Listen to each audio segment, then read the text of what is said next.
ప్రభు యొక్క పరిశుద్ధ నామమునకు స్తోత్రము కలుగునుగాక. క్రీస్తునందు ప్రియమైన సహోదర సహోదరులకు ప్రభువును రక్షకుడైన యేసుక్రీస్తు వారి ఉన్నత నామంలో శుభాలు వందనాలు తెలియచేస్తూ ఉన్నాను.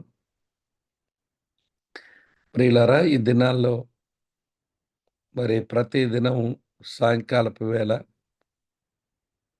రాత్రి వరకు ఉన్నటువంటి కార్యక్రమాల వలన విస్తృతమైన ప్రయాణాలు, ఉదయకాలమునే తరగతికి హాజరు కావటం కొంత ఆటంకపరచబడుతూ ఉన్న కారణం చేత మనం తరచుగా ఈ తరగతుల్లో కలుసుకోలేకపోతా ఉన్నాం. అది కొంచెం మనసు కష్టంగానే ఉంటుంది. కానీ పరిచర్య, పనులు, స్థానిక సంఘాలు వీటన్నిటిని బట్టి కొంత అలసత్వం ఏర్పడుతున్నప్పటికీ కూడా మీరెంత ఓపికతో మమ్మలను అర్థం చేసుకుంటూ ఈ తరగతుల్లో మాకు ఎంతో సహకారాన్ని అందిస్తున్న మిమ్మలను మనసారా అభినందిస్తా ఉన్నాను. నిర్వహిస్తున్న సహోదరులను బట్టి కూడా ప్రభుకే మహిమ కలుగును గాక. చిన్న ప్రార్థనతో మనం ఈ తరగతిని ప్రారంభించుకుంటాం. మా పరమ తండ్రి, మీకు వందనాలు చెల్లిస్తూ ఉన్నాం. ఈ తరగతుల్లో మీరు మాకు నేర్పించుచూ వస్తున్న అనేకమైన పాఠాలను బట్టి మీకు కృతజ్ఞత స్తుతి వందనాలు చెల్లించుకుంటున్నాం. మీరిచ్చినటువంటి ఈ మంచి ఉదయకాలమును బట్టి మీకు కృతజ్ఞతలు. నిన్ను, నీ సన్నిధిని, నీ వాక్యాన్ని ప్రేమించి తరగతులకు క్రమంగా హాజరవుతున్న ఈ పిల్లలందరిని బట్టి మీకు స్తోత్రాలు చెల్లిస్తూ, ఈ దినం కూడా ఇంకా చేరుకోవలసిన మా ప్రియులు ఎంతోమంది ఉన్నారు. వారిని కూడా మీరు తగు సమయానికి చేర్చాలని వేడుకుంటూ, ఈ సమయం మమ్మల్ని మేము నీ దయగల కృపగల హస్తాలకు అప్పగించుకుంటూ, క్రీస్తు యేసు నామమునందే స్తుతులర్పించి ఆరాధించి ప్రార్థిస్తున్నాము తండ్రి. ఆమేన్. ఆమేన్. ప్రభునందు ప్రియ సహోదర సహోదరులారా, ఈ జ్ఞాన సాహిత్యంలో లేదా ఈ పద్య సాహిత్యంలో ఈ సాహిత్యాన్ని అర్థం చేసుకోవడం కొరకు మనం నేర్చుకోవలసినటువంటి ప్రాథమికమైన పాఠాలు నేను మీతో కొంత విపులంగానే చెప్పాను. యోబు గ్రంథం దగ్గర నుంచి పరమగీతం వరకు ఉన్న ఈ భాగాన్ని మనం నేర్చుకునేందుకు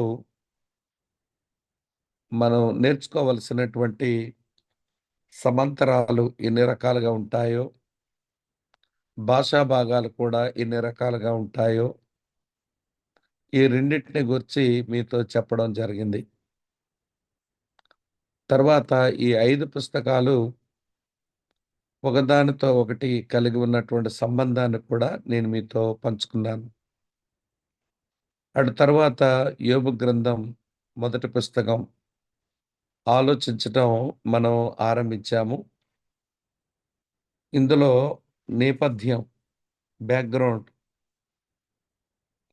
చాలా సంగతులు మనం చూడగలిగాం. ఇక మనం ఆలోచించవలసిన రెండవ సంగతి, పుస్తకం లోపలికి వెళ్ళి మనం ఆలోచించవలసిన విషయాలు ఉన్నాయి.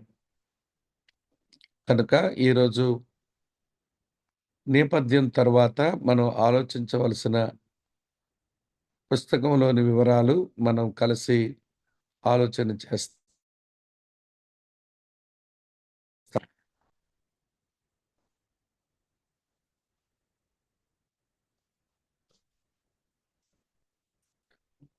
యోబు గ్రంథం,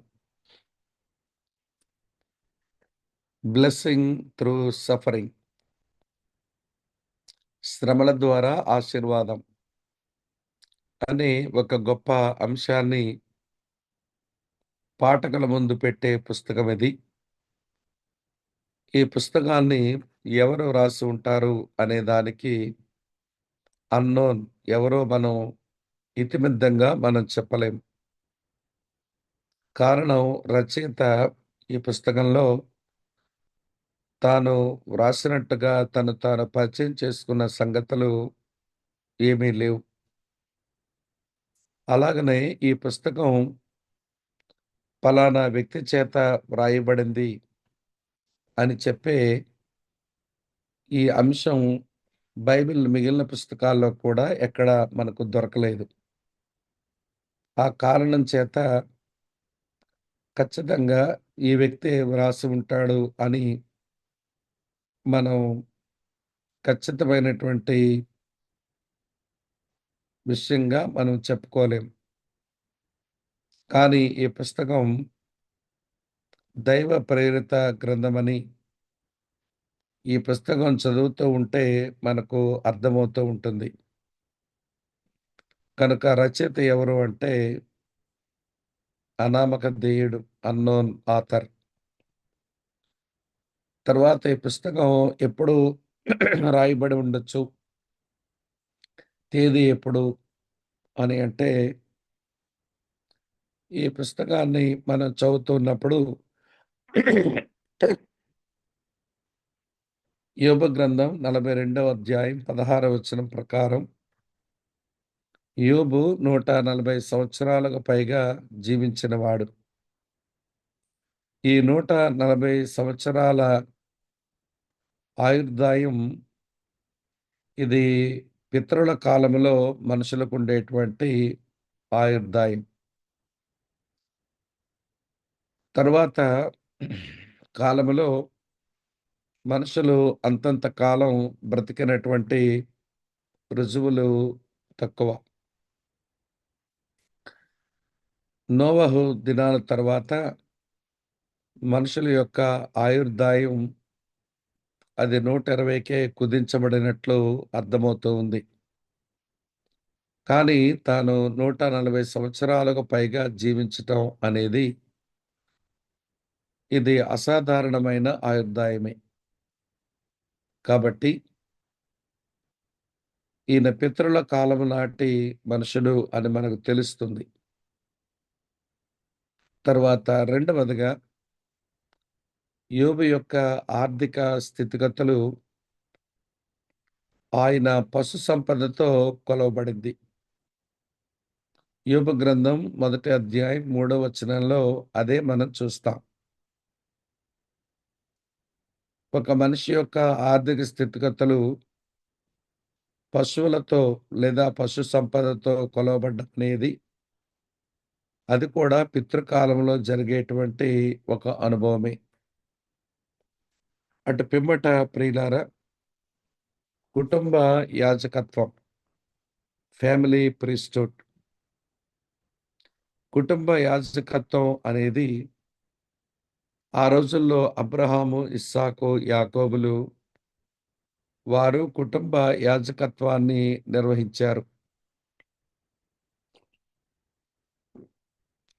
వారే బలిపీఠాలు కట్టారు. వారే బలి అర్పణ చేశారు. వారి నిమిత్తం నియమించబడిన ఒక లేవీ యాజకుడెవరు లేరు. లేవి ఇంక పుట్టనే లేదు కాబట్టి. కనుక ఆ దినాలలో కుటుంబ యజమానే యాజకుడుగా చెలామణి అయ్యేవాడు.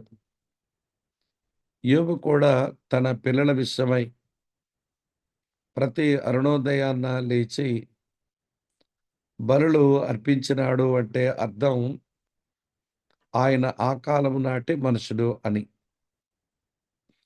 నాలుగోదిగా ఈ పుస్తకంలో ఇశ్రాయేలీల ప్రస్తావన గాని, మోషే ధర్మశాస్త్రముల గురించిన ప్రస్తావన గాని ఏమీ లేకపోవటం గమనార్హం. అంటే ఇశ్రాయేళ్ల ఉనికి లేనప్పుడే, మోషే ద్వారా వచ్చిన ధర్మశాస్త్రం లేనప్పుడే ఈ పుస్తకం వ్రాయబడి ఉండొచ్చు అనేది ఇదొక చక్కని రుజువన్నట్టు. మెట్టుకు ఈ 4 కారణాలను బట్టి బహుశా ఈ పుస్తకం క్రీస్తు పూర్వం 1500 సంవత్సరాలకు ముందే వ్రాయబడిందని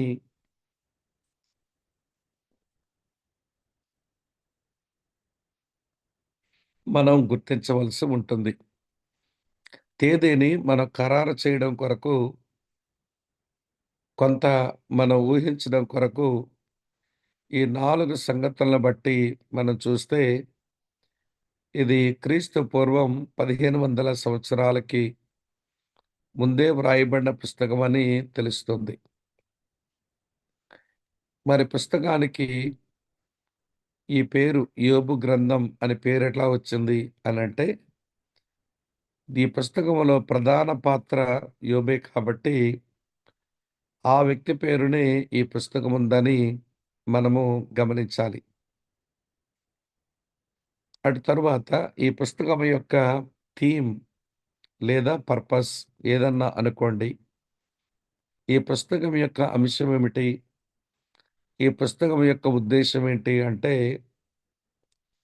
బాధ మరియు చెడు నేపథ్యంలో, సఫరింగ్ అండ్ ఈవిల్ నేపథ్యంలో దేవుని మంచితనం, దేవుని న్యాయం, దేవుని సార్వభౌమ పాత్ర స్పష్టంగా వ్యక్తపరచబడ్డమే ఈ పుస్తకం యొక్క ప్రధాన అంశం.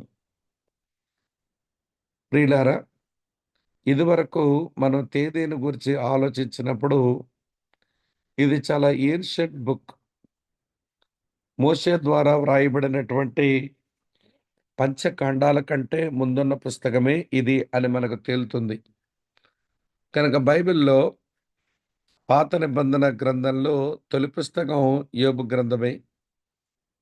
అయితే ఆ యోబు గ్రంథంలో మరి బాధ, చెడు మనుషులకు సంభవిస్తున్నప్పుడు దేవుడు ఎలా మంచివాడు, దేవుడు ఎలాగ న్యాయవంతుడు, దేవుడు సార్వభౌముడుగా ఎలా ఉంటాడు అనేది స్పష్టం చేసే పుస్తకం తొలి పుస్తకం అవ్వడం ఇది చాలా గమనించదగ్గ విషయం. కనుక ప్రియమిత్రులారా, బైబిల్‌లో మొదటి పుస్తకంలోనే suffering and evil, pain and evil ఈ 2 ఉంటున్నప్పుడే దేవుడు మంచివాడు, దేవుడు న్యాయవంతుడు, దేవుడు సార్వభౌముడనే సత్యం వెల్లడి చేయబడింది. ఈ పుస్తకానికి ముఖ్య వచనాలు 2వ అధ్యాయం 3-6 వచనాలు. దేవునితో దుష్టుని యొక్క సంభాషణ, యోబు యొక్క జీవితంలో దుష్టుని యొక్క జోక్యాన్ని గూర్చిన వచనాలు 2వ అధ్యాయం 3-6 వచనాలు. మరి పుస్తకం ముగింపులో 42వ అధ్యాయం 5, 6 వచనాలలో యోబు యొక్క పశ్చాత్తాపాన్ని మనం చూడగలుగుతాం. సహజంగా యోబు లాంటి మనుషుడు పశ్చాత్తాపడవలసిన అవసరత ఉన్నవాడేమీ కాదు అని మనకనిపిస్తుంది. నిజమే. అది 100% నిజమే. యోబు లాంటి యథార్థవంతుడు, న్యాయవంతుడు, యెహోవా యందు భయభక్తులు కలిగినటువంటి వాడు, ఆ తరములో భూమి మీద అతని వంటివాడు ఎవరూ లేరు అని దేవుడే సాక్ష్యమిచ్చిన ఆ క్రమాన్ని చూస్తే, ఆయన పశ్చాత్తాపడవలసిన అవసరమేమీ లేదు.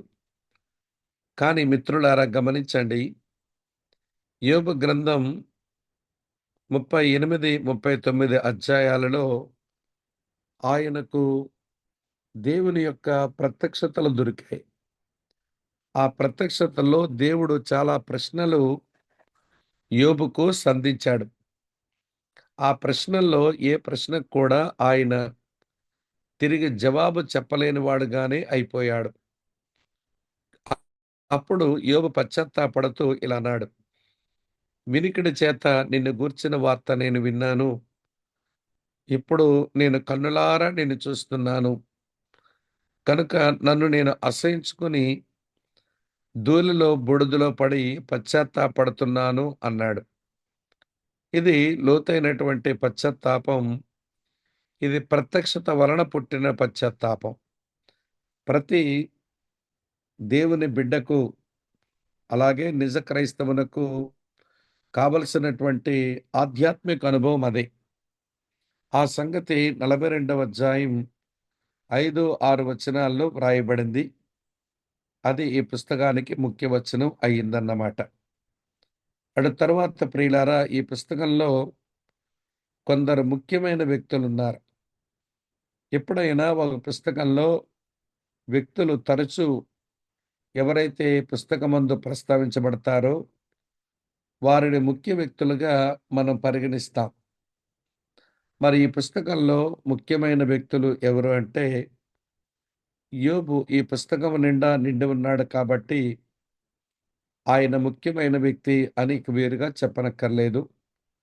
ఆయన నిందలేని వ్యక్తి, అనింద్యుడుగా కనబడే వ్యక్తిగా ఆయన మనం చూస్తాం. తర్వాత సాతాను, తర్వాత యోబు స్నేహితులైన ఎలీఫజు, బిల్దదు, జోఫరు సాతానుతో కలిసి యోబును నిందించువారుగానే కనబడతారు. తనలో ఏదో పాపముందని, ఆ పాపమును బట్టే తనకు ఇలాంటి దుస్థితి సంభవించింది అని వారు పదే పదే వారు చర్చించిన విషయాలు చూస్తుంటే అదే కనబడుతుంది. సాతానుతో జతకట్టి ఈ ముగ్గురు యోబును నిందించువారుగానే కనబడతారు. తర్వాత యోబుకు సలహా ఇవ్వడానికి ప్రయత్నించిన చిన్నవాడు మరియు తెలివైన వాడైన ఎలీహు కూడా ఈ పుస్తకంలో కనబడతాడు. అటు పిమ్మట దేవుడు ఎలాగో ఈ పుస్తకంలో ప్రధానమైన వ్యక్తే. మరి యోబు భార్య కూడా ఉంది. ఆమె మాట ఏంటండి అంటే, ఆమెది పెద్ద పాత్ర ఈ పుస్తకంలో ఏమీ కనబడదు. ఒకే ఒక మారు ఆమె తన భర్తతో సంభాషించి, తన భక్తి విశ్వాస విషయంలో ఉన్న సరళత దానికి భిన్నంగా ప్రవర్తించమని ఆమె కోరే సంగతి తప్ప, ఇంతకు మినహాయించి ఆమెను గూర్చి మనమేమి పెద్దగా ఆలోచించే పని ఈ పుస్తకంలో లేదు. కాబట్టి మిత్రులారా, ఇప్పుడు మనం జ్ఞాపకం చేసుకుంటున్న ఈ వ్యక్తులందరూ ఈ పుస్తకంలో ముఖ్య వ్యక్తులయ్యారు అనేది మీరు గమనించండి. తర్వాత ఈ పుస్తకంలో క్రీస్తును ఎట్లా చూస్తాము? 66 పుస్తకాల బైబిల్ గ్రంథంలో కేంద్ర వ్యక్తి అది ప్రభైన యేసుక్రీస్తే కాబట్టి, యోబు గ్రంథంలో కూడా క్రీస్తును గూర్చిన ప్రస్తావన, అలాగనే క్రీస్తును గూర్చినటువంటి ఛాయలు, నీడలు కనబడతాయి. యోబు గ్రంథంలో కూడా యేసుక్రీస్తు ప్రభు విమోచకుడుగా, మధ్యవర్తిగా ఆయన సాక్షాత్కరించబడడం ఈ పుస్తకమందు మనం చూడగలుగుతాం. కనుక ప్రభువే విమోచకుడు. నా విమోచకుడు సజీవుడని నాకు తెలుసు అంటాడు.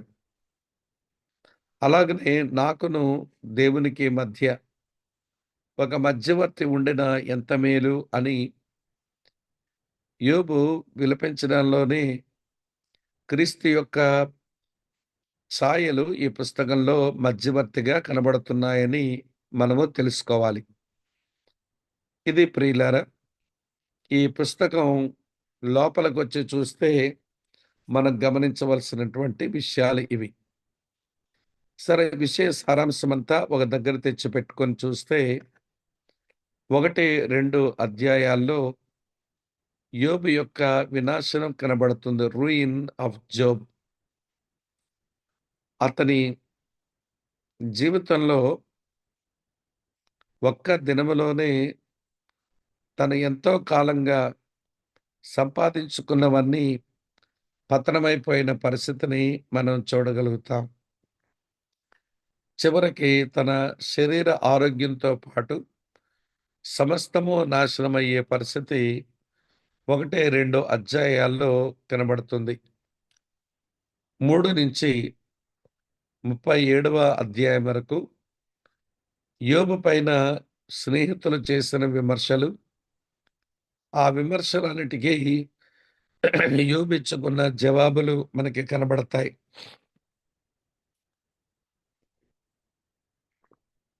వారు చేస్తున్న విమర్శలు అతన్ని కొంచెం గద్దించినట్లుగానే అనిపిస్తాయి. వీటన్నిటిని సావధానంగా విని యోబు తిరిగి ప్రతిస్పందిస్తూ జవాబులు చెప్పడాన్ని మనం చూడగలుగుతాం. ఇది 3-37 అధ్యాయాల్లో కనబడేటువంటి కీలకమైన అంశాలు. 38-41 అధ్యాయం వరకు దేవుడిచ్చు సమాధానం. యోబు మనసులో చాలా ప్రశ్నలున్నాయి. తనకు కలిగినటువంటి శ్రమలకు కారణం అర్థం కాక, ఆయన వేసిన అనేకమైన ప్రశ్నలకు దేవుడే జవాబులిస్తూ, తిరిగి దేవుడే చాలా ప్రశ్నలు యోబుకు సంధించినట్లుగా చూస్తాం. యోబు జవాబులు చెప్పలేని పరిస్థితిలోనికి వెళ్ళిపోవటం మనకి కనబడుతూ ఉంటుంది. కాబట్టి ఈ అధ్యాయాలు చాలా కీలకమైన అధ్యాయాలు. ఇవి మనం చదువుతున్నప్పుడు కూడా చాలా ఆశ్చర్యం అని అనిపిస్తూ ఉంటుంది. కాబట్టి దేవుడిచ్చే జవాబులు చదవటం మనకు కూడా ప్రభు ఏంటో గ్రహించడానికి వీలు పడేటువంటి సంగతులు. తర్వాత 42వ అధ్యాయం 1-6 వచనాల వరకు యోబు యొక్క పశ్చాత్తాపాన్ని మనం చూస్తాము. నేనిప్పుడే ఆ పశ్చాత్తాపం ఎలా పడ్డాడో చెప్పాను. తర్వాత 42వ అధ్యాయం 7-17 వచనాల్లో యోబు యొక్క పునరుద్ధరణ ఉంది. తను ఎలాగ తిరిగి పునరుద్ధరించబడ్డాడు అనేది మనం చూడగలుగుతాం. ప్రియులారా, ఈ 5 భాగాలుగా ఈ పుస్తకం యొక్క విషయ సారాంశాన్ని మనం విడగొట్టి చూడవచ్చన్నమాట. అటు తర్వాత ఈ పుస్తకములో ఉండేటువంటి ముఖ్యమైన బోధనలు ఇవే మనకు తెలియాల్సిన కీలకమైన విషయాలు. ఒక్కొక్క విషయం కింద చెబుతున్న విషయాలు మీరు వింటూ రాసుకోవడానికి కూడా మీరు ప్రయత్నం చేయండి. కీ టీచింగ్స్ ముఖ్యమైన బోధనలు ఈ పుస్తకంలో ఉన్నవి ఇవి. నేను వరుసగా చెప్తాను. దానికి అనుబంధంగా కొంత వివరణ ఇస్తాను. కనుక మీరు వాటిని రాసుకోవాలని కోరుతా ఉన్నాను. మొట్టమొదట దేవుడు అన్నిటి మీద సార్వభౌముడు అనేది ఈ పుస్తకంలో ముఖ్యమైన బోధ. ప్రియులారా, దేవుడు అన్నిటి మీద సార్వభౌముడే. సార్వభౌముడు అనే మాటకు అర్థాన్ని మనం సరిగ్గా తెలుసుకోవాలి. సార్వభౌముడు అంటే ఏదైనా తాను చెయ్యాలి అని అనుకున్నప్పుడు తన చిత్తము చొప్పున ఆయన సమస్తమును జరిగించుకుంటాడు. 115వ కీర్తన 3వ వచనం అదే రాసి ఉంటుంది. దేవుడు తనకు ఇచ్చి వచ్చినట్లుగా సమస్తమును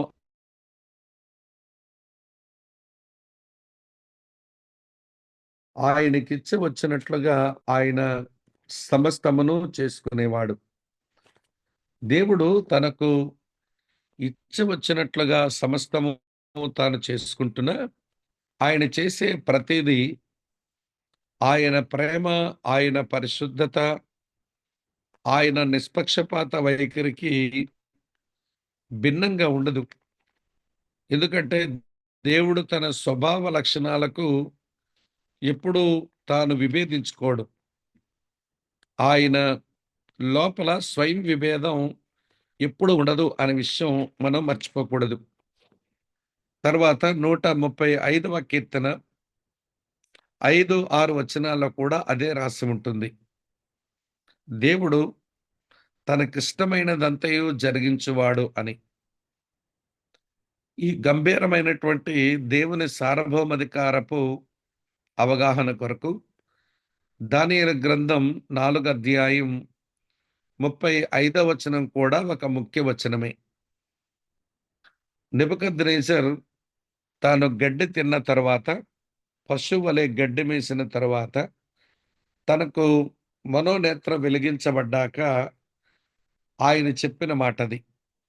అంతకుముందు నా జ్ఞానం, నా బలం, నా శక్తి సామర్థ్యాలను బట్టి బబులోనును నేను నిర్మించినాను అని చెప్పి, ఎంతో అహంకారంతో ఉన్న నెబుకద్నెజర్ పశువు వలె గడ్డి మేసిన తరువాత, దేవుడు పరలోక సేనయులను, భూనివాసుల ఎడలను తన చిత్తము చొప్పున ఆయన జరిగించుకున్నవాడు.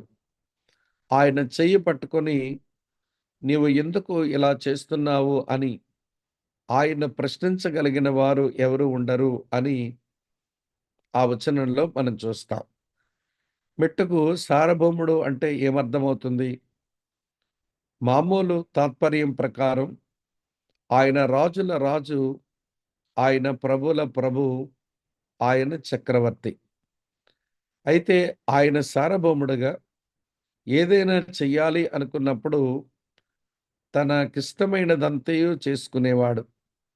ఆయన చేసిన దానికి మేలైనా, కీడైనా ఎవరును ఆయన్ని ప్రశ్నించడానికి మనము సరిపోము అనేది మనం గ్రహించవలసిన విషయం. ప్రియులారా, ఒక 3 విషయాలు చెబితే దేవుడు సార్వభౌముడు అనే విషయం మనకు తేలుతుంది. సృష్టిని చేయటంలో దేవుడు సార్వభౌముడు. ఇలా చేయమని ఆయనకెవరు సలహా ఇచ్చారు? నువ్వు చేస్తున్న దానికి ఇదిగో నా సహాయం అని ఎవరు సహాయపడ్డారు? ఆయనకు సలహా ఇచ్చిన వారెవరూ లేరు. ఆయనకు సహాయపడేవారు కూడా ఎవరు లేరు. కనుక సృష్టి పనిలో దేవుడు సార్వభౌముడే.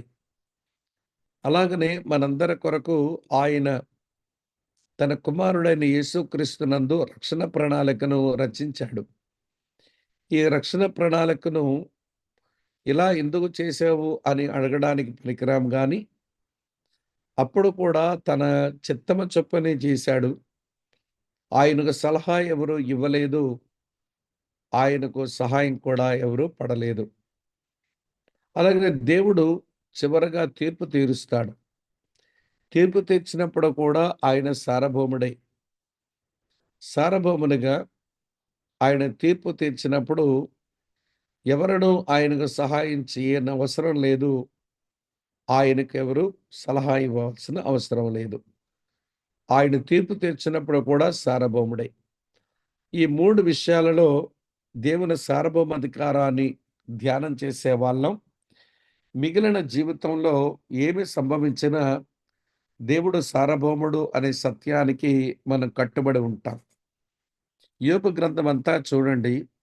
దేవుడు సార్వభౌముడు. ఆయనకు తెలియకుండా ఏమీ జరగడం లేదు. సమస్తము ఎరిగినటువంటి వాడు.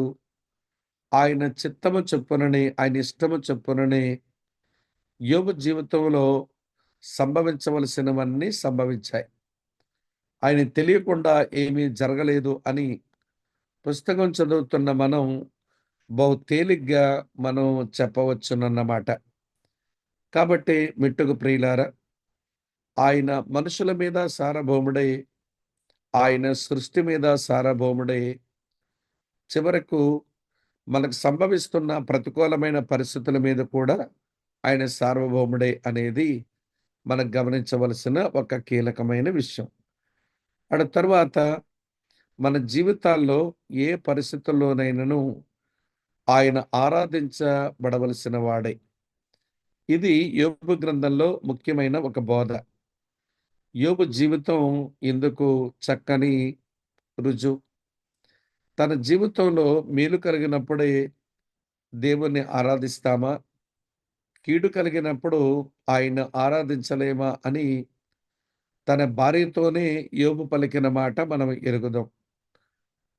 కనుక ప్రియమిత్రులారా, మనుషులు సహజంగా మేలు కలిగినప్పుడు ఆరాధించే అనుభవాలుంటాయి. కీడు కలిగినప్పుడు ఆరాధించడానికి మనసు రాదు. కానీ మేలైనా, కీడైనా అది దేవుని వల్లనే మనకు అనుగ్రహించబడింది అని ఎరిగి, మనం అన్ని విషయాలలో ఆయనను ఆరాధించాలి. యోబు గ్రంథం 2వ అధ్యాయం 10వ వచనం నోట్ చేయండి. తన భార్యతో యోబు పలికిన మాట గమనించండి. అందుకతడు మూర్ఖురాలు మాట్లాడినట్లు నీవు మాట్లాడుచున్నావు. మనం దేవుని వలన మేలు అనుభవించుదుమా? కీడును మనం అనుభవింపతగదా అని అనెను. గమనించారు కదూ! మనకు మేలు మాత్రమే అనుభవిస్తామా? కీడు అనుభవించమా? మేలు అనుభవించినప్పుడు ఆరాధించే మనం, కీడు సంభవించినప్పుడు కూడా ఆరాధించాలి. అది యోబు నేర్చుకున్న ఒక గొప్ప ఆధ్యాత్మిక పాఠం. మరి ఆ దినాల్లోనే ఆయనకు ఈ అవగాహన కలిగి ఉండటం నిజముగా ఇది చాలా ఆశ్చర్యమే. ఈ రోజుల్లో మనం మేలు కలిగితే స్తుతులు చెల్లించడం బాగా చేస్తాం. కానీ కీడు సంభవించినప్పుడు ఆరాధించే ఆ యోగ్యమైన మనస్సు మన దగ్గర లోపించి ఉంటుంది. అది నీకు మీకు వేరుగా చెప్పనక్కర్లేదు. కానీ పుస్తకంలో కీలకమైన అంశం మేలైనా, కీడైనా మనం దేవుణ్ణి ఆరాధించవలసిందే. ఆయన ఆరాధించబడవలసిన వాడే అనేది ముఖ్యమైన బోధ. తర్వాత మూడవ బోధ మన జీవితంలో వచ్చే శ్రమల ద్వారా ఆయన మహిమ పొందుతాడు అని, మనలను పరిపక్వతలోకి తెస్తాడు అని మనం మర్చిపోకూడదు. ఈ విషయం ఎరిగినటువంటి వారు శ్రమల వేదాంతం ఎరిగిన వారన్నమాట. వారికి సంభవించినటువంటి శ్రమలలో దాని వెనక దేవునికొక గంభీరమైన సంకల్పం ఉంది అని గుర్తెరిగి శ్రమలలో సణుగుకోక వారు శ్రమల గుండా వారు ప్రయాణం చేస్తారు. ప్రియులారా, శ్రమ పొందిన వారి ద్వారా దేవుడు మహిమను పొందుతాడు అనేది మనం మర్చిపోకూడదు. శ్రమలు మనలను పరిపక్వతలోకి తెస్తాయని కూడా మనం మర్చిపోకూడదు. యాకోబు రాసినటువంటి పత్రిక 1వ అధ్యాయం 3, 4 వచనాలలో యాకోబు అదే రాశాడు. నూతన నిబంధన సంఘమునకు వ్రాయబడి అనుగ్రహించబడిన మొదటి పుస్తకం యాకోబు రాసిన పత్రిక అయితే, ఇక్కడ యోబు ఎలాగ మొదటిదో అక్కడ యాకోబు అలాగ మొదటి పుస్తకం అయితే, ఆ మొదటి పుస్తకంలో కూడా అవే ప్రస్తావనలున్నాయి. కనుక శ్రమలు మనలను పరిపక్వతలోకి తెస్తాయి. కాబట్టి శ్రమలలో మీరు ఆనందించండి అని భక్తుడు వ్రాయడాన్ని మనము చూడగలుగుతాం. ఇది మూడవ పాఠం. ఇది బైబిల్ అంతటి పాఠం కూడా. నాలుగో పాఠం ఏంటనంటే శ్రమలు, పరీక్షలు అనేవి మన జీవితంలో మన జీవితానికి ఇది ఒక భాగం అనుకోవాలి. ప్రియులారా, శ్రమలు, పరీక్షలు దేవుని పిల్లల జీవితానికి మినహాయింపు కాదు. శ్రమలు, పరీక్షలు దేవుని పిల్లల జీవితంలో మిళితమై ఉంటాయి. ఇది తెలుసుకున్నటువంటి వారు శ్రమలు వచ్చినప్పుడు శ్రమలలో విధేయత నేర్చుకొని, పరీక్షలుగా ఏవైనా సంభవించినప్పుడు దాంట్లో జయజీవితం కలిగి ఉండేందుకు వారు తపన పడుతూ బ్రతుకుతూ ఉంటారు. కాబట్టి ప్రియమిత్రులారా, శ్రమలు, పరీక్షలు నాకు రావలసినవి కావు అనుకుంటే నువ్వు దేవునిలో ఉన్న మనిషివి కావన్నమాట. శ్రమలు, పరీక్షలు మన జీవితంలో అవి ఒక భాగం అనే విషయం మనం దయించి తెలుసుకోవాలి. తర్వాత పాఠం దేవునితో వాదించడం, దేవుని నిందించడం, దేవుని పైన ఫిర్యాదులు చేయటం లేదా దేవుని విమర్శ చేయటం అది ఎప్పుడూ పాపమే. ఈ 4 పనులు దేవుని పిల్లల జీవితంలో ఉండకూడదు. దేవునితో వాదించడం అది మనకు తగదు. దేవుని నిందించడం కూడా సరైంది కాదు. దేవుని మీద ఫిర్యాదులు చేయటం అది కూడా సమంజసం కాదు. దేవుని విమర్శించడం అసలు కుదరకూడదు. ప్రియులారా, యోబు గ్రంథంలో యోబు అంత యోగ్యమైన సులక్షణాలు కలిగిన వాడు అయినప్పటికీ కూడా ఈ 4 పనులు చేయటంలో మళ్ళీ అతని బలహీనతలు మనకి కనబడుతూ వస్తాయి. అందుకని యోబు గ్రంథం 42వ అధ్యాయం 5, 6 వచనాల్లో ఆయన పశ్చాత్తాపానికి కారణాలు ఇవే. అందుకే అంటాడు, నా నోటి మీద వేలేసుకుంటాను అని. యోబు గ్రంథం 40 అధ్యాయం 4 వచనంలో ఉంటుంది. నేను నీచుడను, చిత్తగించుము, నేను నీచుడను. నా నోటిపైన నా చెయ్యి ఉంచుకుందును అని అంటాడు. ఎందుకంటే అప్పటికే తాను వాదించేశాడు. అప్పటికే కొంత నిందించేశాడు. అప్పటికే కొన్ని ఫిర్యాదులు చేశాడు, విమర్శ కూడా చేశాడు. ప్రియులారా, ఆయనే కాదు మన జీవితంలో ఎన్నో సార్లు ఈ చెయ్యరాని పనులు మనం దేవుని పైన చేసిన బలహీనమైన విశ్వాసులమని మనం కూడా తెలుసుకోవాలి. ఈ పుస్తకంలో ఇది ఒక కీలకమైనటువంటి బోధగా ఉంది. తర్వాత ప్రియులారా, శ్రమలన్నీ పాపం మూలంగా వచ్చినవి కావు అని ఈ పుస్తకం తెలియచేస్తుంది. యోబు యొక్క స్నేహితుల అభిప్రాయం అయితే శ్రమలన్నీ పాపాన్ని బట్టి వస్తాయని. కానీ శ్రమలన్నీ పాపం మూలంగా వచ్చినవి కావు. దేవుడు అనుమతించి అనుగ్రహించినవి కూడా ఉంటాయని మనం తెలుసుకోవాలి. మరి శ్రమలన్నీ పాపం మూలంగా వచ్చాయని మాట్లాడిన యోబు స్నేహితుల గురించే దేవుడు మాట్లాడుతూ, మీరు నా సేవకుడైన యోబు మాట్లాడినట్లుగా మీరు మాట్లాడలేదు. మీరు సరిగా చెప్పలేదు అనేశాడు. కాబట్టి శ్రమలన్నీ పాపం మూలంగా వచ్చినవని ఎప్పుడూ ఎంచకూడదు. దేవుడు అనుమతిస్తే అది మన బెటర్‌మెంట్‌కు ఉపయోగపడతాయి. ఒకవేళ శ్రమలు మన పాపం మూలంగా వస్తే మన లోపలున్న పాడు నైజాన్ని అవి బయట పెడతాయని దయించి మీరు తెలుసుకోవాలి. తర్వాత 7వ సంగతి, సాతానుడి ఉనికి వాస్తవమని ఈ పుస్తకం తెలియచేసినంత బాగా ఇక బైబిల్‌లో ఏ పుస్తకము తెలియచేయలేదని చెప్పాలి. వాని ఉనికి వాస్తవం. ఇక్కడొక సంగతి మనం గుర్తెరగాలి. ప్రియులారా, సాతానుని యొక్క ఉనికి వాస్తవమని గుర్తెరగక చాలా సార్లు నిర్లక్ష్య ధోరణితోనే బ్రతుకుతున్న క్రైస్తవ సమాజాన్ని ఒక్కసారి మీరు జ్ఞాపకానికి తెచ్చుకోండి. సాతాను ఉనికిని ఎరగరు. సాతాను యొక్క శక్తిని ఎరగరు. సాతాను యొక్క సామర్థ్యాన్ని ఎరగరు. ఆ కారణం చేత వాడి యొక్క దెబ్బకు మనం దొరికిపోతా ఉన్నాం. సాతానుడు దేవుడు, దేవునాత్మ ఎప్పుడు ఎలాగ మనకు చేరువగా ఉండి మనకు పరిచర్యలు చేస్తున్నారో, అలాగనే ఈ సృష్టిలో సాతానుని ఉనికి అలానే ఉంది అని ఎప్పుడూ మర్చిపోకూడదు. దేవుని శక్తి అది అపరిమితం. సాతాను శక్తి అది పరిమితమే. వాని శక్తి పరిమితమైతే అవ్వచ్చు గానీ, మనకంటే కూడా వాడు శక్తివంతుడని మనం మర్చిపోకూడదు. దేవుడు తన పనులు చేయడానికి, చేయించుకోవడానికి దేవునికి వ్యూహం ఉంది.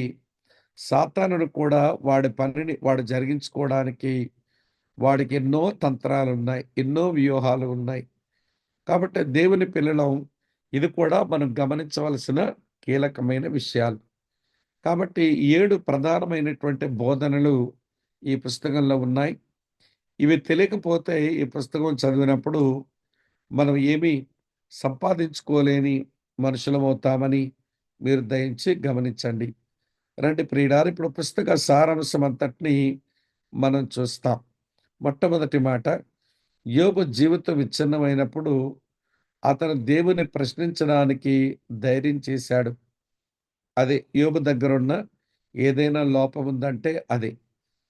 తర్వాత ప్రియులారా, యోబు యొక్క బాధ చివరికి దేవుని గురించి లోతైన మరియు ప్రత్యక్ష అవగాహనకు దారితీసింది.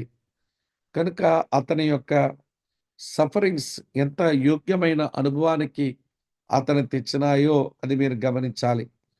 అదేనండి, ప్రతి శ్రమ, బాధ వెనుక ఉన్నటువంటి సిరులు అంటే అవే.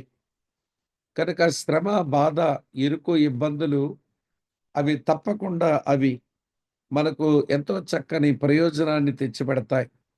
కాకపోతే చివరి వరకు ఆ శ్రమ, బాధల్లో నిలిచి ఉండడం చాలా ప్రాముఖ్యమైన విషయం.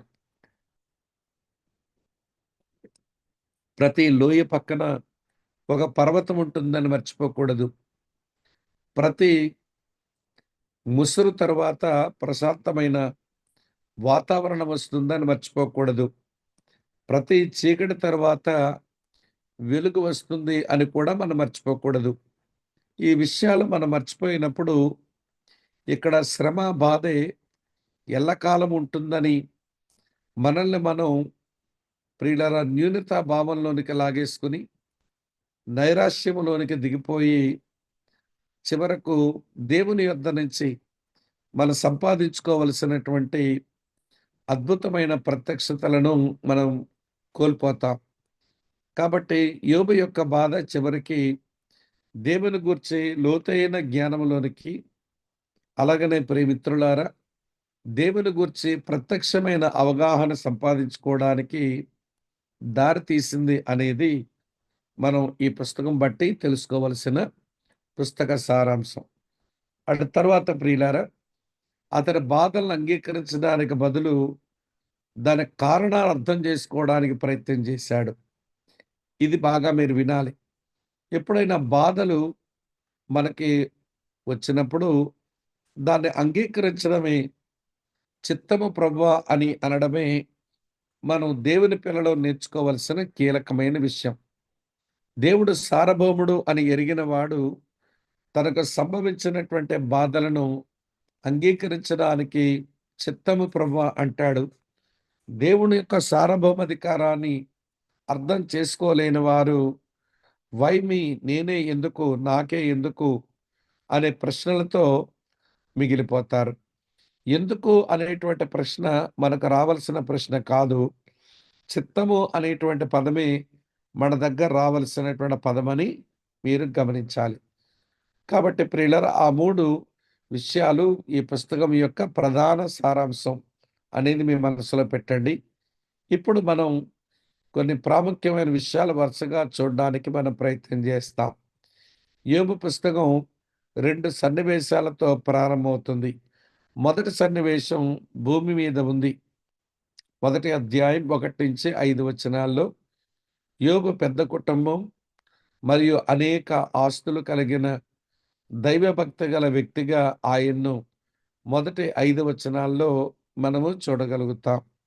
ఫస్ట్ సీన్ ఇది భూమిపైన జరిగింది. ప్రియులారా, ఈ పుస్తకం డ్రామాటిక్ బుక్ అని ఇదివరకే మీతో చెప్పాను. నాటకీయ పుస్తకం. ఒక డ్రామా పుస్తకం, ఒక నాటికల పుస్తకం రాయబడినప్పుడు ఎలాగైతే సీన్ మనకు కనబడి అందులో పాత్రలు వారు సంభాషించడం మనం చూస్తామో, అలాగనే ఈ పుస్తకం కూడా ఒక నాటికల పుస్తకంలా ఉంటుంది కాబట్టి సీన్ మొట్టమొదట భూమి మీద కనబడింది 1-5 వచనాల్లో. తర్వాత రెండవది పరలోకములో ఉంది. సెకండ్ సీన్ ఏంటనంటే పరలోకంలో జరిగినటువంటి సంభాషణ. యోబును గూర్చి దేవుడు సాతానుతో మాట్లాడడం, సాతానుడు యోబుని మీద వ్యతిరేకంగా మాట్లాడకపోయినా అవకాశం ఇస్తే నేను అతన్ని పరీక్షిస్తా, అతన్ని శోధిస్తా, అతడు నిన్ను ఎరగనని చెబుతాడు, నిన్ను ద్వేషిస్తాడు అని ఒక సవాలు దేవుని ముందు విసిరిన సంగతి ఆ చర్చంతా కూడా పరలోకంలో దృశ్యం కనబడుతుంది. ఇది 11వ వచనం వరకు ఉంటుందన్నమాట.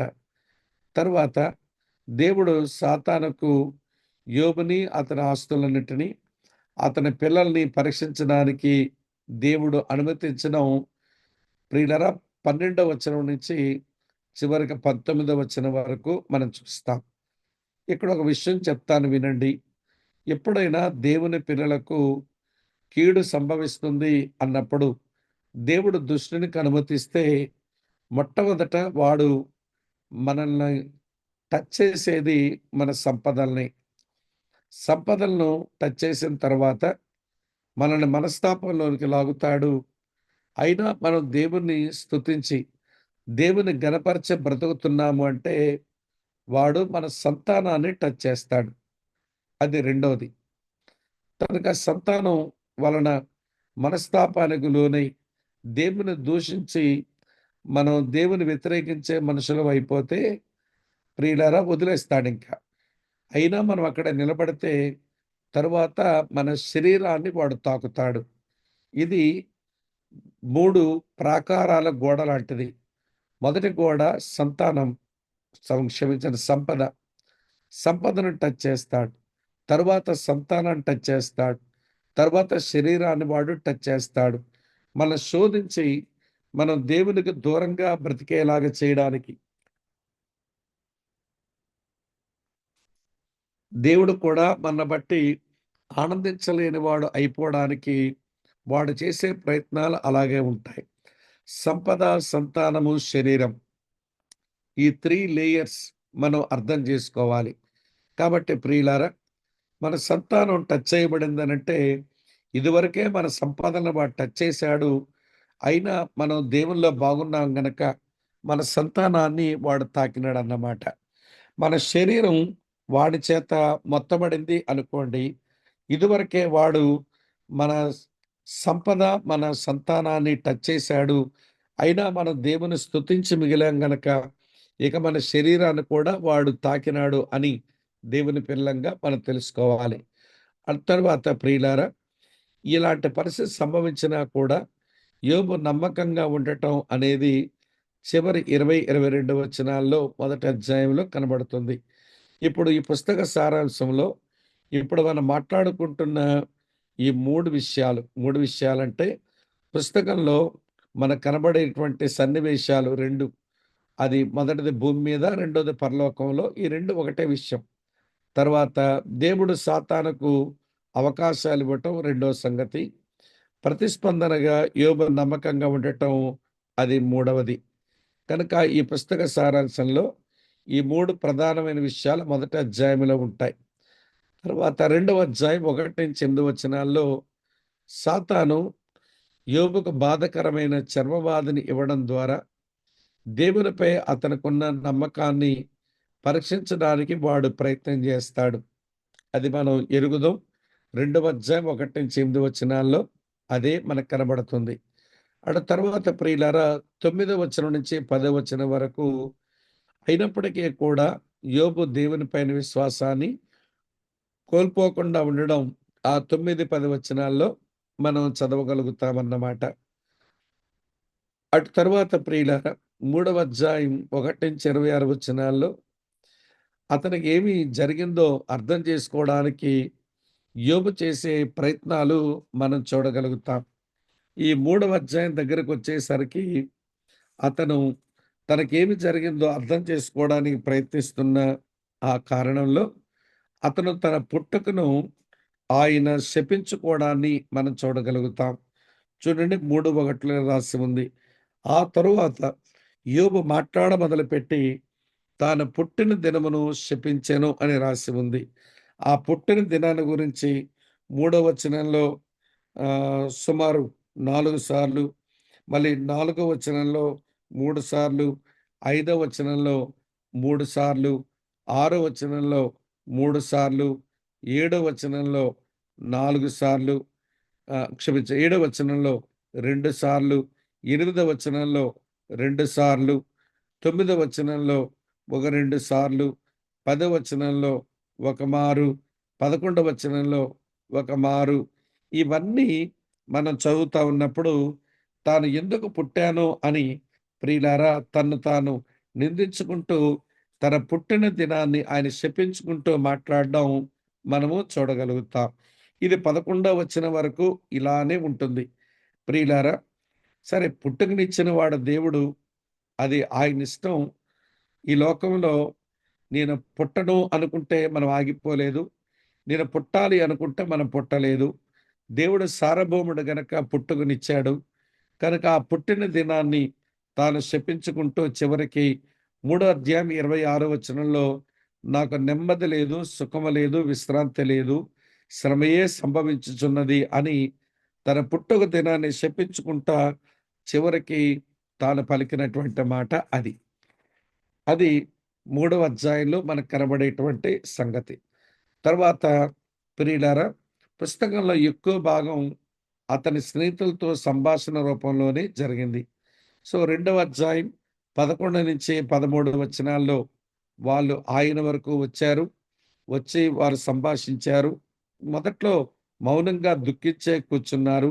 ఈ పుస్తకమంతా సంభాషించారు. 32వ అధ్యాయం 1-5 వచనాల వరకు చూస్తున్నప్పుడు ప్రియులారా, ఆహ్, ఆయనతో వారు, వారితో ఆయన చేసిన సంభాషణలే మనకి కనబడుతూ ఉంటాయి. 32వ అధ్యాయం 1-5 చదువుతాను చూడండి. యోబు తన దృష్టి యందు తాను నీతిమంతుడై ఉన్నాడని ఆ ముగ్గురు మనుషులు తెలుసుకొని అతనికి ప్రత్యుత్తరం చెప్పుట చాలించరి. అప్పుడు రాము వంశస్థుడును, బూజీయుడును, బరకేయలు కుమారుడనగు ఎలీహు యోబు దేవుని కంటే తానే నీతిమంతుడైనట్లు చెప్పుకుంటే చూచి అతని మీద బహుగా కోపగించెను. మరియు యోబు యొక్క ముగ్గురు స్నేహితులు ప్రత్యుత్తరమేమియో చెప్పకయే యోబు మీద దోషము చూపినందుకు వారి మీద కూడా అతడు బహుగా కోపగించెను. వారు ఎలీహు కన్నా ఎక్కువ వయస్సు గలవారు గనుక అతడు యోబుతో మాట్లాడవలనని కనిపెట్టి ఉండెను. అయితే ఎలీహు ఆ ముగ్గురు మనుషులు ప్రత్యుత్తరమేమి ఇయ్యకపోవుట చూచినప్పుడు అతని కోపము రేగెను. ప్రియులారా, 32వ అధ్యాయం 1-5 వచనాల వరకు ఎలీహు యొక్క ప్రవేశం జరిగే వరకు ఇక స్నేహితులు, స్నేహితుల్లో ఒక్కొక్కడు, తర్వాత యోబు. ప్రియులారా, వీరి మధ్య జరిగే సంభాషణలో నువ్వు నీతిమంతుడివి కాదు, నువ్వేదో పాపం చేశావు, దాని కారణంగానే నువ్వు బాధపడుతున్నావు అని వాళ్ళు ఒప్పించడానికి ప్రయత్నం చేస్తున్నారు. యోబు లేదు లేదు, నేను పాపం చేయలేదు, నాకొచ్చింది పాపాన్ని బట్టి నాకు సంభవించింది కాదు అని ఆయన ప్రస్తావించడం ఈ పుస్తకంలో, ఈ డిబేట్‌లో మనం చూస్తాం. ఉదాహరణకు 8వ అధ్యాయం 1 నుంచి ఆ 22 వచనాలు మీరు చూడగలిగితే, బిల్దదు అనేటువంటి వాడు ఆయన మాట్లాడుతూ, ఇవన్నీ నీ పాపాన్ని బట్టి వచ్చినాయి అని మాట్లాడడం చూస్తాం. ఉదాహరణకు చదువుతాను చూడండి. అధ్యాయం అంతా చదవలేను. ఏమంటే అక్కడక్కడ చదువుతాను చూడండి. 8 అధ్యాయం చదువుతున్నాను చూడండి ప్రియులారా. 4 వచనం. నీ కుమారులు ఆయన దృష్టికి ఎదుట పాపం చేసిరేమో, కావుననే వారు చేసిన తిరుగుబాటును బట్టి ఆయన వారిని అప్పగించునేమో అన్నాడు. తర్వాత చూడండి 5వ వచనంలో, నీవు జాగ్రత్తగా దేవుని వెతికిన ఎడల, సర్వశక్తుడు అగు దేవుని బతిమాలుకుని ఎడల, నీవు పవిత్రుడవై యథార్థవంతుడవైన ఎడల, నిశ్చయముగా ఆయన నీ యందు శ్రద్ధ నిలిపి, నీ నీతికి తగినట్టుగా నీ నివాస స్థలమును వర్ధిల్ల చేయును. ఈ మాటలన్నీ పలకడంలో నువ్వేదో పాపం చేశావు అని చెప్పగానే చెబుతున్నాడన్నమాట. అలాగనే 11వ అధ్యాయం మీరు 1-20 వచనాలు గాని చదివితే జోఫర్ కూడా దాదాపుగా ఇలానే మాట్లాడుతున్నాడు. తర్వాత ప్రియమిత్రులారా, 15వ అధ్యాయం దగ్గరకొచ్చి చూస్తే, వింటున్నారా? 15వ అధ్యాయం దగ్గరకొచ్చి చూస్తే మళ్ళీ ఎలీఫజ్ కూడా అలానే మాట్లాడుతున్నాడు. ఎలీఫజే మొట్టమొదట మాట్లాడిన వాడు. కానీ ఆరంభంలో అతను కొంచెం యోబును నొప్పించకుండానే మాట్లాడాడు. కానీ చివరకొచ్చేసరికి ఆయన ధోరణి కూడా అలానే అయిపోయింది. తర్వాత 22వ అధ్యాయం 1 నుంచి మనం 30 వచనాలు గాని చదివితే, ఆ చివరకొచ్చేసరికి అదే మాట్లాడతాడు. చూడండి 23వ వచనంలో ఏమన్నాడో, సర్వశక్తుని వైపు నువ్వు తిరిగిన యెడల, నీ గుడారములో నుంచి దుర్మార్గమును దూరముగా తొలగించిన యెడల, నీవు అభివృద్ధి పొందుతావు అన్నాడు. ప్రియులారా, వింటున్నారా? నీ గుడారంలో దుర్మార్గత ఉంది, నీ దగ్గరే పాపం ఉంది అని ఆయన చెప్పడం అనేది మనం చూస్తాం. కనుక ఇక్కడ ఒక విషయం బాగా వినాలి. యోబు యొక్క స్నేహితులు పలికినటువంటి మాటలన్నీ ప్రియులారా, అవి దైవ ప్రేరితంగా బైబిల్ గ్రంథంలో రాయబడిన, అవి దేవుని ప్రేరణలో నుంచి వాళ్ళు పలికిన మాటలైతే కానే కాదు. మళ్ళీ ఈ తేడా మీరు అర్థం చేసుకోవాలి. అది బైబిల్‌లో గ్రంథస్థం చేయబడి ఉండటం, అది దైవావేశం వల్ల జరిగిన పనే. కానీ వారు పలికినటువంటి మాటలన్నీ వారు దైవ ప్రేరణతో పలికినట్టు కాదు. అందుకనే నా సేవకుడైన యోబును గూర్చి, నన్ను గూర్చి మీరు పలికినటువంటి మాటలు సమంజసంగా లేవు, మీ మీద నా కోపం మండుతుంది అని దేవుడు అనవలసి వచ్చింది.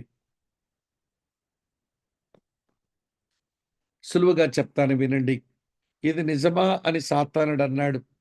అది ప్రేరేపించబడి మోషే ద్వారా వ్రాయబడింది. కానీ దేవుడు పలికిన మాట కాదు కదా! అది సాతానుడు పలికిన మాట. అది ఎలాగ నిజమో ఇక్కడ కూడా అంతే. యోబు స్నేహితులు పలికిన మాటలన్నీ అవి దైవ ప్రేరితం కాదు.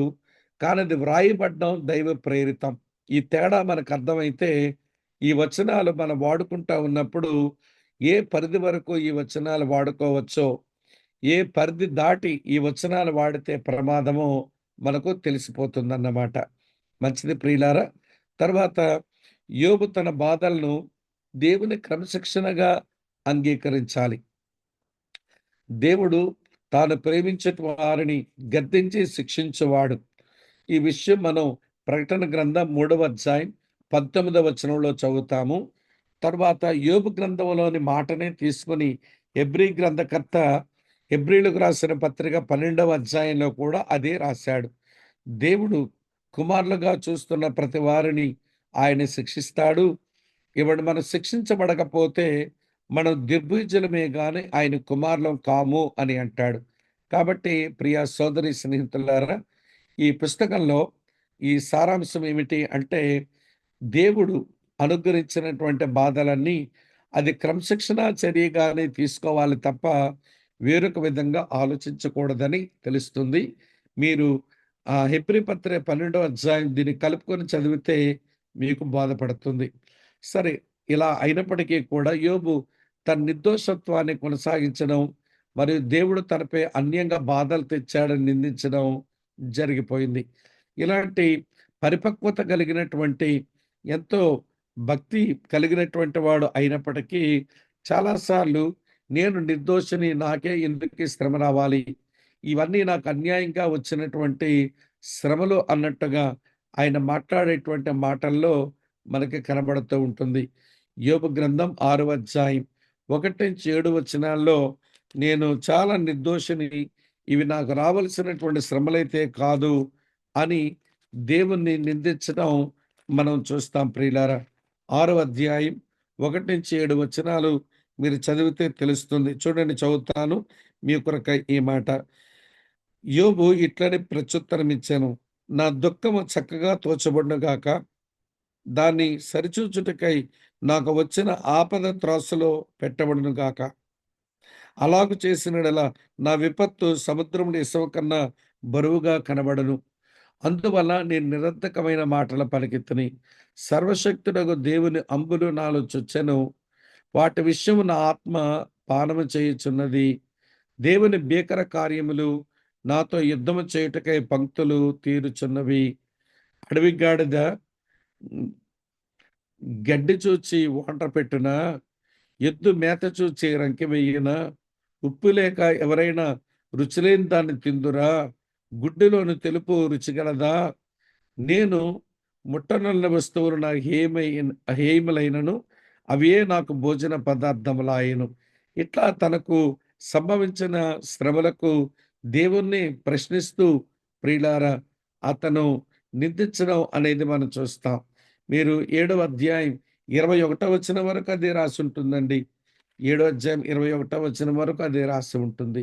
అలాగనే ప్రియులారా మళ్ళీ 9వ అధ్యాయం 1వ వచనం నుంచి 10, 22 వరకు అదే రాసి ఉంటుంది. 23 1 నుంచి 24, 25 వచనం వరకు కూడా అదే రాసి ఉంటుంది. ఈ ఈ పోర్షన్స్ మనం చదివితే యోబు ఎలాగా తన నిర్దోషత్వాన్ని గట్టిగా చెప్పుకుంటున్నాడో, నేను అన్యాయంగా ఈ శ్రమలు పొందవలసి వచ్చింది అని ఎలాగ తను వ్యక్తపరుస్తున్నాడో ఈ భాగాల్లో మనం చూడవచ్చన్నమాట. చాలా మంచి పోర్షన్స్ ఇవి. వీటిని మన ఎదురుగా పెట్టుకొని చదవడం మనకి ఎంతైనా ప్రయోజనకరం అన్నట్టు.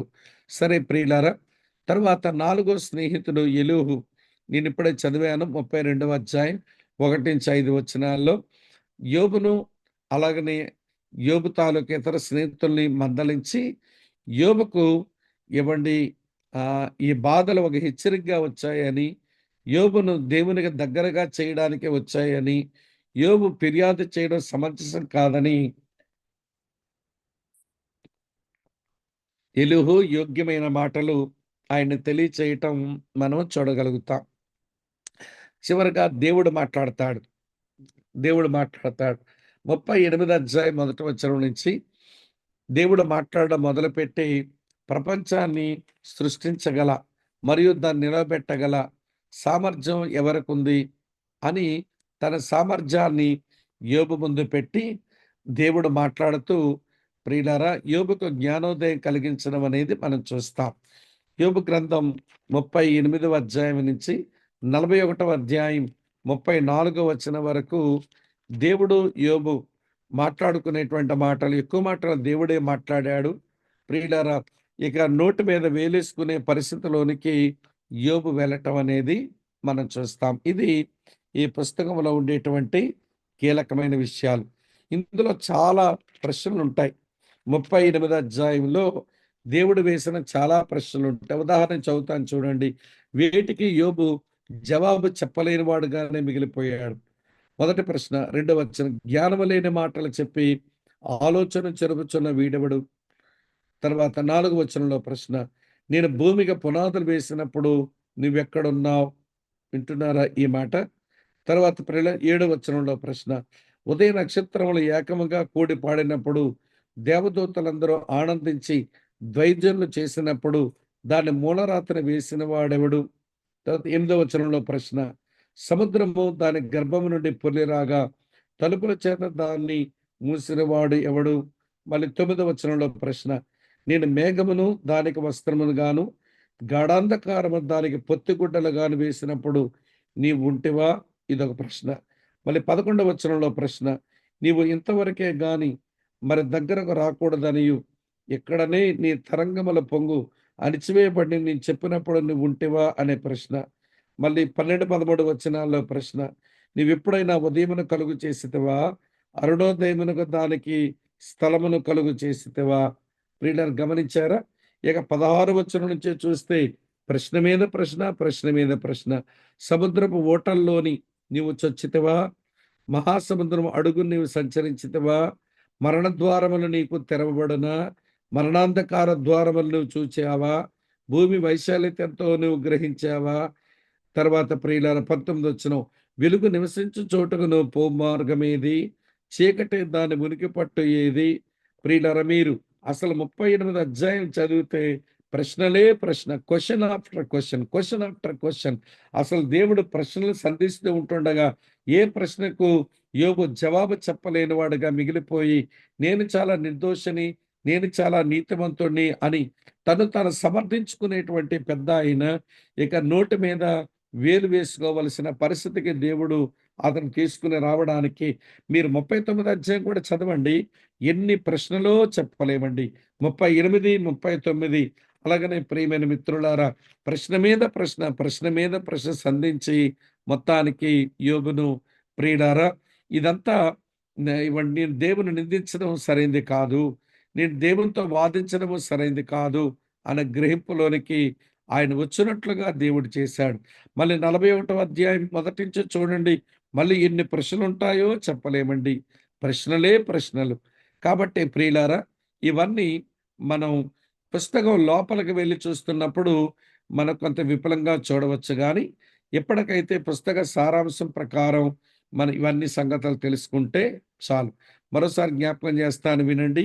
మొదటి అధ్యాయం నుంచి 42వ అధ్యాయం వరకు జరుగుతున్న ఈ నాటకీయ పరిస్థితులన్నీ చూస్తున్నప్పుడు ప్రియులారా, దేవుడు సాతానుడు సంభాషణ, తర్వాత రెండోసారి దేవుడు సాతానుడు చేసిన సంభాషణ, తర్వాత యోబు తన భార్యతో చేసిన సంభాషణ, తర్వాత యోబు తన పుట్టిన దినాన్ని శపించుకుంటూ తన స్నేహితులతో చేసిన సంభాషణ, తర్వాత దేవుడు యోబుతో చేసినటువంటి సంభాషణ, ఇవన్నీ మనం చూస్తూ ఉన్నప్పుడు మిట్టకు యోబు విషయాన్ని సరిగా గమనించి తాను దేవుని ముందు పగిలిపోవాలి అనేదే దేవుని యొక్క ప్రధానమైన ఉద్దేశం.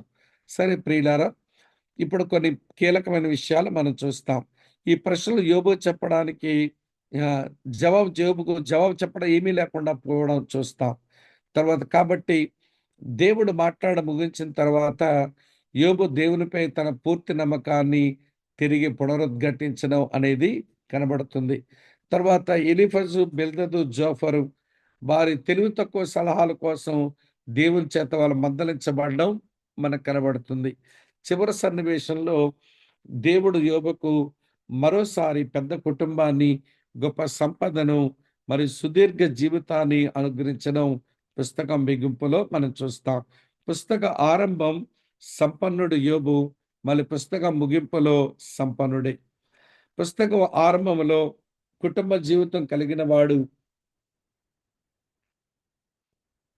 పుస్తకం ముగింపులో కూడా మంచి సంపదలతోనే పుస్తకం ముగించబడింది. మిట్టకు ప్రియమిత్రులారా గమనించండి. చీకటి వెనుక వెలుగు, లోయ పక్కన పర్వతం. ప్రియులారా, భయంకరమైన తుఫాను తర్వాత ప్రశాంత వాతావరణం వచ్చినట్లుగా ఈ పుస్తకంలో ఆరంభం నుంచి ఎంతో చెదురుమదురుగా ఏమంటే తుఫాను వాతావరణం వచ్చినట్లుగానే కనబడుతుంది. కానీ చివరకు ఎంతో ప్రశాంతమైన వాతావరణాన్ని మన పుస్తకంలో చూడగలుగుతాం. ఇది ఈ పుస్తకం యొక్క సంపూర్ణమైనటువంటి సారాంశం.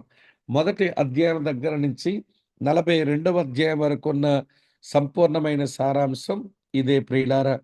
మనం దీని తర్వాత వీలైతే 5 పుస్తకాల్లో ఏదో ఒక పుస్తకాన్ని మనం ప్రియులారా మనం సినాప్సిస్ చేస్తాం. అంటే వచనం వెంబడి వచనం చూడంగానే సినాప్సిస్ చేస్తాము.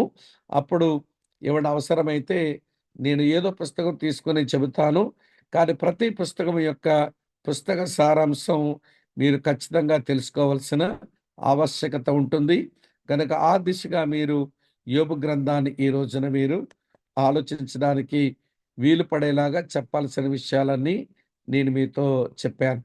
అలాగని ఈ పుస్తకంలో ఉండేటువంటి ఇంకా కొంచెం టైం ఉంది కాబట్టి కొన్ని ముఖ్యమైన అధ్యాయాలు ఉంటాయి. అవి మీకు తెలియాలి. వాటిని గూర్చి నేను చెప్పే ప్రయత్నం చేసి ముగించేస్తాను. కొంచెం టైం ఉంది కాబట్టి ఇవి కీ చాప్టర్స్ అన్నమాట. ఇవి ముఖ్యమైనటువంటి అధ్యాయాలు. వీటిని మనం ఖచ్చితంగా మనం చదవాల్సినటువంటి అధ్యాయాలుగా దీన్ని మీరు పరిగణించాలని కోరుతా ఉన్నాను. సరే, మొట్టమొదటి 1, 2 అధ్యాయాలు యోబు నీతి, సాతాను దాడి. ఈ 2 ఉన్నటువంటి అధ్యాయాలు 1, 2 అధ్యాయాలు ఖచ్చితంగా చదవండి. ఎక్కడెక్కడ మంచి విషయాలున్నాయి దాన్ని హైలైట్ చేయండి. తర్వాత 3వ అధ్యాయంలో యోబు తన పుట్టుకను గూర్చి విచారాన్ని వ్యక్తపరచడం, అది మీకు ఇప్పుడే చెప్పేశాను. ఈ అధ్యాయం కూడా చదవండి. 4 అధ్యాయాల్లో యోబు పాపం చేశాడని ఎలీఫజ్ పలికిన మొదటి మాటలుంటాయి. ఆయనే మొట్టమొదట ఈ అన్నిటికీ కారణం నీ పాపమే అని ఆయన నిందించడాన్ని మనము చూడగలుగుతాం. తర్వాత 6వ అధ్యాయంకి వచ్చేసరికి యోబు తన నిర్దోషత్వాన్ని గురించి ఇచ్చుకున్న జవాబులు మనకు కనబడతాయి. ఇది తర్వాత 27వ అధ్యాయం ముఖ్యమైన అధ్యాయం. యోబు తన స్నేహితులకు ఇచ్చిన చివరి జవాబు, ఫైనల్ రెస్పాన్స్ 27వ అధ్యాయంలో మనం చూడగలుగుతాం. తర్వాత ప్రియుల 31వ అధ్యాయంలో యోబు తన నిర్దోషత్వాన్ని గూర్చి చివరి వాదన చేయటం అనేది మనకు కనబడుతుంది. 31 అధ్యాయం కూడా మనం చదవాలి.